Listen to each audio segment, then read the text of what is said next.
अब आप ना इस वीडियो को इंग्लिश, हिंदी या किसी और लैंग्वेज में भी देख सकते हैं। सेटिंग्स में जाकर लैंग्वेज सिलेक्ट करनी होगी आपको और आप अपने प्रेफर्ड लैंग्वेज में इस वीडियो को देख पाएंगे। बजट 2025 से न्यू टैक्स रिजीम इतना बेटर हुआ है कि ज्यादातर लोगों के लिए न्यू टैक्स रिजीम को सिलेक्ट करना ही बेटर ऑप्शन है। लेकिन फिर भी जो ऑप्शन हर किसी के लिए सही है, जरूरी नहीं है कि आपके लिए भी वही सही हो। और ऐसा क्यों कहा मैंने, इसका रीजन आपको वीडियो के एंड तक समझ आ ही जाएगा। और क्या पता शायद न्यू टैक्स रिजीम आपके लिए बेस्ट चॉइस ना हो। सो आई कैन प्रॉमिस यू कि by the end of this very important video आपके पास इस क्वेश्चन का आंसर होगा। ओल्ड रिजीम सिलेक्ट करे या फिर न्यू टैक्स रिजीम। नमस्कार, मैं हूं Bhavin, personal finance coach and a qualified certified financial planner. The art of wealth building इस चैनल पर हम ना personal financial planning, retirement planning, insurance planning, investment planning, loan prepayment strategies, home planning, tax planning जैसे money related topics को आसान भाषा में discuss करते हैं। सो आज हम कंपेयर करेंगे new versus old tax regime और हम ये कंपैरिजन मल्टीपल इनकम ग्रुप्स के बीच करेंगे। सो आपकी इनकम जो भी है, ये वीडियो आपके लिए यूजफुल होने ही वाला है। बस रिक्वेस्ट है, अगर इंपॉर्टेंट इन्फॉर्मेशन मिस नहीं करनी तो स्किप किए बिना देखना इस वीडियो को एंड तक। अब हम ज्यादा डिटेल्ड डिस्कशन की तरफ बढ़े उससे पहले दोनों ही टैक्स रिजीम के टैक्स स्लैब्स को एक बार जल्दी से समझ लेते हैं। अगर आपकी एज 60 इयर्स एंड बिलो की है तो ओल्ड टैक्स रिजीम के एप्लीकेबल टैक्स रेट्स आपकी स्क्रीन पर है। बेसिक एग्जम्पशन लिमिट जिस पर आपको कोई भी टैक्स पे नहीं करना होगा इज 2,50,000 रुपीज। लेकिन किसी की इनकम 5 लाख रुपीज तक है तब भी कोई टैक्स लाइबिलिटी नहीं बनेगी, क्योंकि 12,500 रुपीज टैक्स का रिबेट एप्लीकेबल होगा जो टैक्स लाइबिलिटी को नलिफाई कर देगा। 5 लाख टू 10 लाख रुपीज की इनकम अर्न करने वालों के लिए टैक्स रेट है 20% और 10 लाख से अधिक इनकम अर्न करने वालों के लिए टैक्स रेट है 30%। अब हर इनकम वालों के लिए 50,000 रुपीज का स्टैंडर्ड डिडक्शन एप्लीकेबल होगा। सो ये अमाउंट सीधे सीधे आपकी टैक्सेबल इनकम को रिड्यूस कर देगा। लेकिन स्टैंडर्ड डिडक्शन सिर्फ सैलराइड और पेंशनर्स के लिए एप्लीकेबल है, सेल्फ एम्प्लॉयड इंडिविजुअल्स और बिजनेस ओनर्स के लिए एप्लीकेबल नहीं है। यही नहीं, अगर आपकी इनकम सिर्फ रेंट, इंटरेस्ट या कैपिटल गेन्स से होती है तब भी स्टैंडर्ड डिडक्शन एप्लीकेबल नहीं होगा। ऑलराइट, तो अब न्यू टैक्स रिजीम के टैक्स स्लैब्स को समझते हैं। इन स्लैब्स को यूनियन बजट 2025 में रिवाइज किया गया है और ये फाइनेंशियल ईयर 2026 से एप्लीकेबल होंगे। रिवाइज्ड न्यू टैक्स रिजीम में बेसिक एग्जम्पशन लिमिट है up to 4 lakh rupees of income और उसके बाद हर 4 लाख पर टैक्स रेट 5% से बढ़ता है। मैक्सिमम टैक्स रेट है 30% जो 24 लाख रुपीज से ज्यादा की इनकम पर एप्लीकेबल होता है। लेकिन अगर किसी की इनकम 12 लाख रुपीज तक है तब कोई टैक्स पे नहीं करना होगा, क्योंकि 60,000 रुपीज तक का रिबेट अवेलेबल है और ये रिबेट अमाउंट टैक्स अमाउंट को नलिफाई करता है। 75,000 रुपीज का स्टैंडर्ड डिडक्शन भी एप्लीकेबल है जो सिर्फ सैलराइड और पेंशनर्स के लिए अवेलेबल है। इन दोनों रिजीम्स के बीच का मेन डिफरेंस है कि ओल्ड रिजीम में कई सारे एग्जम्पशंस और डिडक्शंस क्लेम करना अलाउड है और न्यू रिजीम में ज्यादातर अलाउड नहीं है। चलिए समझते हैं आपकी इनकम के अनुसार कौन सा टैक्स रिजीम सही होगा। Income up to 12 lakh rupees, so 60,000 rupees का रिबेट अवेलेबल होने के कारण न्यू टैक्स रिजीम में 12 लाख रुपीज तक कोई टैक्स नहीं देना होगा। अगर आपकी total taxable income 12 lakh rupees से ज्यादा है तो रिबेट एप्लीकेबल नहीं होगा। लेकिन 75,000 रुपीज का स्टैंडर्ड डिडक्शन अवेलेबल होने के कारण अगर आपकी टोटल इनकम 12,75,000 रुपीज है और आप न्यू टैक्स रिजीम ऑप्ट करते हैं तब कोई टैक्स नहीं पे करना होगा। सो अब इसे ओल्ड टैक्स रिजीम के साथ कंपेयर करें तो अगर आपकी इनकम 12 लाख रुपीज है तब आप ओल्ड टैक्स रिजीम के अनुसार हाईएस्ट टैक्स ब्रैकेट में फॉल होंगे जो है 30%। सो अब ये ऑब्वियस है कि इस इनकम ग्रुप वालों के लिए new tax regime better option होगा। So for example Rocky Khanna की इनकम है 12 लाख रुपीज। अगर वो न्यू टैक्स रिजीम सिलेक्ट करता है तो उसकी टैक्स लायबिलिटी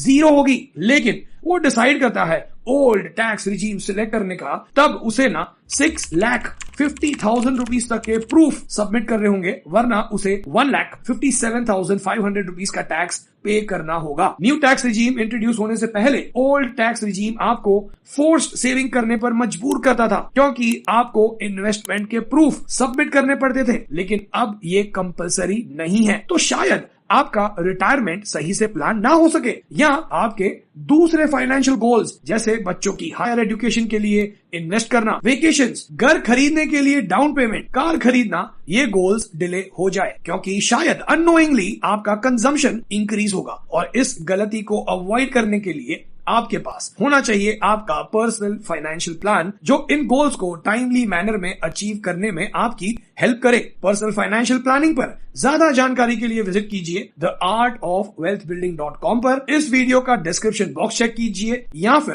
व्हाट्सएप कीजिए आपकी स्क्रीन पर आए नंबर पर। सो अब समझते हैं राइट टैक्स रिजीम जिनकी इनकम 12 लाख रुपीज से ज्यादा की है। समीर की सैलरी है 14 लाख रुपीज, ATC डिडक्शन है 1.5 लाख, ATD डिडक्शन है 75,000 रुपीज, हाउसिंग लोन का इंटरेस्ट है 2 लाख रुपीज, एजुकेशन लोन का इंटरेस्ट है 50,000 रुपीज, डोनेशन करता है वो 43,000 रुपीज की, स्टैंडर्ड डिडक्शन है 50,000 रुपीज, और इन सारे एग्जाम्पशंस और डिडक्शन का टोटल है 5,68,000 रुपीज। समीर की टोटल टैक्सेबल इनकम है 8,31,000 rupees as per old tax regime, और टैक्स लायबिलिटी होगी 81,900 रुपीज। लेकिन न्यू टैक्स रिजीम के अकॉर्डिंग टैक्सेबल इनकम होगी 13,25,000 रुपीज, 75,000 रुपीज का स्टैंडर्ड डिडक्शन कंसिडर करने के बाद, बट टैक्स लायबिलिटी होगी सेम 81,900 रुपीज, विच मीन्स कि 14 लाख रुपीज की इनकम पर बिना किसी डिडक्शन के भी न्यू टैक्स रिजीम सिलेक्ट करके समीर ओल्ड टैक्स रिजीम जितना ही टैक्स पे करेगा।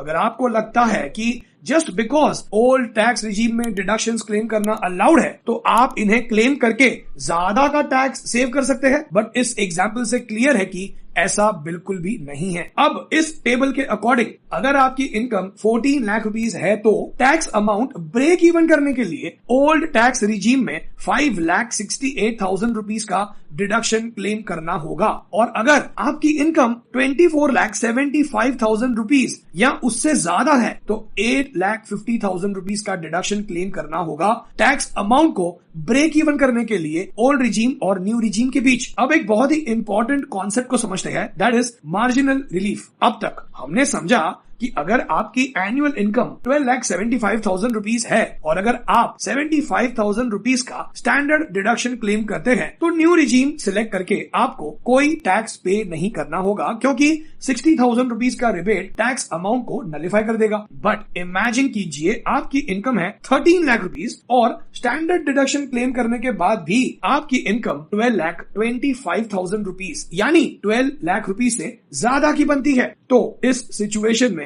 थ्रेश होल्ड से 25,000 रुपीज ज्यादा अर्न करने के कारण आपको 63,750 रुपीज का टैक्स पे करना होगा, जो कि बहुत ही अनफेयर होगा आपके लिए। तो ऐसी सिचुएशन में आपको 25,000 रुपीज का टैक्स ही पे करना है, and this is because of marginal relief. So आपकी इनकम 12 लाख रुपीज से थोड़ी सी ज्यादा है, तो जितनी ज्यादा इनकम है उतना ही टैक्स देना होगा, जो हमारे एग्जाम्पल में 12 लाख से ऊपर 25,000 रुपीज है। सो अगर आपकी इनकम है 13,45,000 रुपीज और 75,000 रुपीज का स्टैंडर्ड डिडक्शन क्लेम करने के बाद आपकी इनकम बनती है 12,70,000 रुपीज। अब विदाउट मार्जिनल रिलीफ आपको पे करना होगा 70,500 रुपीज का टैक्स, लेकिन 12 लाख रुपीज से ऊपर आप 70,000 रुपीज अर्न करते हैं तो आपको टैक्स 70,000 रुपीज का ही पे करना होगा। अब अगला स्क्रीनशॉट देखते हैं। इस टेबल से अब ये तो क्लियर होता है कि न्यू टैक्स रिजीम सिलेक्ट करने से बाय डिफॉल्ट टैक्स का अमाउंट कम होता है और ओल्ड टैक्स रिजीम सिलेक्ट करने पर डिडक्शन और एग्जम्पशंस क्लेम करने का अमाउंट डिफरेंस बहुत बड़ा होता जाता है। और अगर आपने नोटिस किया होगा तो 25 लाख रुपीज की इनकम के बाद टैक्स अमाउंट को ब्रेक इवन करने के लिए 8 लाख रुपीज का डिडक्शन क्लेम करना होगा, और ये अमाउंट अब सैलरी बढ़ने के बावजूद भी इंक्रीज नहीं हो रहा है। तो ऐसा क्यों है? इसका रीजन है कि 25 लाख रुपीस की इनकम के बाद न्यू टैक्स रिजीम और ओल्ड टैक्स रिजीम का टैक्स रेट सेम है, दैट इज 30%। सो अगर आप 8 लाख रुपीस से ज्यादा अमाउंट के डिडक्शंस क्लेम कर सकते हैं तो ही ओल्ड टैक्स रिजीम आपके लिए शायद बेनिफिशियल होगा, लेकिन 8 लाख रुपीस तक क्लेम कर पाना आसान नहीं है। सो न्यू टैक्स रिजीम में भी कुछ डिडक्शंस अलाउड है, इन्हें भी समझते हैं और ये आपको और भी ज्यादा अमाउंट का टैक्स सेव करने में हेल्प कर सकते हैं। Employers NPS contribution under section 80CCD2 जो आपके बेसिक सैलरी का मैक्सिमम 14% तक हो सकता है। न्यू टैक्स रिजीम सिलेक्ट करने पर आपका डॉक्यूमेंटेशन आसान बन जाता है क्योंकि कोई भी प्रूफ सबमिट नहीं करना पड़ता। ऑलराइट, सो अब ना इस वीडियो को समराइज करते हैं और समझते हैं कि क्या टेक अवेज है। इस वीडियो में हमने कई सारे रेंज ऑफ इनकम को कंसिडर किया ये डिसाइड करने के लिए कि कौन सा टैक्स रिजीम आपके लिए बेटर होगा। लेकिन इनकम का मतलब सिर्फ सैलरी नहीं होता, इनकम के कई सारे सोर्स होते हैं और डिफरेंट टाइप ऑफ इनकम पर टैक्सेशन के रूल भी अलग अलग होते हैं। For example fixed deposit, dividends और डेट फंड्स पर होने वाली इनकम टैक्स स्लैब के अकॉर्डिंग टैक्स होती है और ये आपके टैक्स अमाउंट को इंक्रीज कर सकता है। सो टैक्स रिजीम को सिलेक्ट करते समय आपको इन्हें कंसिडर करना चाहिए। लेकिन कुछ इनकम है जिन्हें टैक्स स्लैब के अकॉर्डिंग कंसिडर नहीं किया जाता, जैसे इक्विटी से होने वाला शॉर्ट टर्म गेन 20% पर टैक्स होता है और लॉन्ग टर्म गेन 12.5% पर। सो अगर आपको टैक्स स्लैब के अकॉर्डिंग कोई टैक्स नहीं भी देना पड़ता तब भी कैपिटल गेन टैक्स देना पड़ेगा क्योंकि इन्हें टैक्स स्लैब में कंसिडर नहीं किया जाता और इंडिपेंडेंटली टैक्स किया जाता है। ऑलराइट, सो बजट 2025 के बाद न्यू टैक्स रिजीम हम में से ज्यादातर लोगों के लिए ऑब्वियस चॉइस बनता है। लेकिन अब टैक्स सेविंग करने के लिए पहले की तरह आप एटीसी, एटीडी एक्सेट्रा के लिए सेव नहीं करेंगे, जिस वजह से आपके फ्यूचर फाइनेंशियल गोल्स इंपैक्ट हो सकते हैं और आपका पर्सनल फाइनेंशियल प्लान होना चाहिए और अपने इन्वेस्टमेंट्स को इग्नोर मत कीजिए। अगर आप हाई इनकम ब्रैकेट में आते हैं और 8 लाख रुपीस से ऊपर का डिडक्शन क्लेम करते हैं तब ओल्ड टैक्स रिजीम आपके लिए बेटर सिलेक्शन होगा। New tax regime is far superior because ये सिंपल है, ज्यादा डॉक्यूमेंटेशन नहीं है और employer NPS contribution tax saving को और भी बेटर बनाता है। अब इस वीडियो को यही एंड करते हैं, लेकिन आप इस बॉक्स पर क्लिक करके चैनल पर अपलोड हुए और भी पॉपुलर वीडियोस को देख सकते हैं और इन्हें देखने के बाद कुछ वैल्यू मिले तब ही चैनल को सब्सक्राइब कीजिएगा। Thank you for watching till the end. जय Hind, God bless you all.